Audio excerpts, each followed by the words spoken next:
आता लग्न सीझन चालू झालेला आहे. पेणमध्ये अशा अनेक ज्योतिष आहेत जे कुंडल्यां जुळवतातही, आणि काही ज्योतिष असे आहेत की ते ज्योतिषशास्त्राचा फायदा घेऊन लोकांना येडेही बनवतात.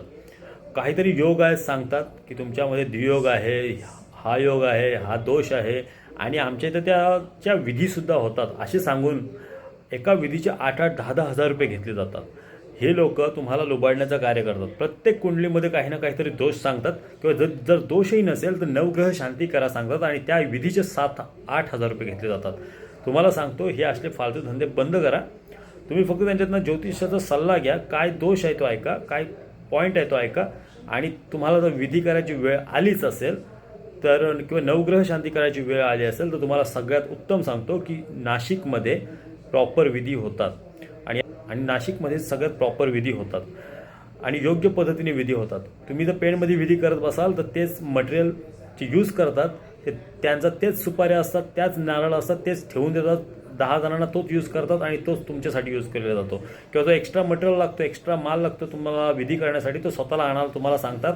त्याचे तुम्हाला 1-1.5-2 हजार रुपये खर्च येतो, आणि अशा पद्धतीने तुम्हाला नाही बोलला तर एका विधीसाठी 8 ते 10 हजार रुपये खर्च येतो. पण नाशिकमध्ये तसं नाही आहे. तुम्हाला एकदम प्रॉपर सेटअप, सगळी लोक नाशिक त्र्यंबकेश्वरला जातात विधीसाठी. तिथं तुम्हाला फक्त एका विधीचे 2100 रुपये घेतले जातात. कोणतीही विधी असो, एक विधी असेल तर 2100 रुपये घेतले जातात, आणि त्याच्यानंतर आणखी एखादी विधी तुम्ही त्याच्यासोबत ॲड केली तर फक्त 1000 रुपये एक्स्ट्रा घेतले जातात. म्हणजे 2100 अधिक 1000 3100 रुपये, आणि त्याच्यानंतर तुम्हाला आणखी एखादी विधी करायची असेल तर फक्त 1000 रुपये ॲड करत जायचं. असे त्या पद्धतीने रेट चालू असतात इथे. फक्त 2100 अधिक 1000 3100 अधिक 1000 4100, तर 4 विद्या तुमच्या 4100 रुपयामध्ये होऊन जातात. तुम्हाला जर एकच विधी करायची असेल तर 2100 रुपयामध्ये तुम्ही करू शकताय. जाण्या येण्याचा खर्च फक्त 1000 रुपये असेल, आणि तुम्ही बसने जा, ट्रेनने जा, तुम्ही कसेही जा, तुमच्या पद्धतीने तुम्हाला जे सोयीस्कर पडेल त्या पद्धतीने कसेही जा. तुमची स्वतःची गाडी असेल तर स्वतःच्या गाडीने जा. पण तुम्हाला फार तर खर्च 5 ते 6 हजार रुपये येऊन जाईल. त्यात त्र्यंबकेश्वर ज्योतिर्लिंग, जो 12 ज्योतिर्लिंगांमधला एक ज्योतिर्लिंग आहे, त्याचं दर्शनही सुद्धा होऊन जाईल तिथं.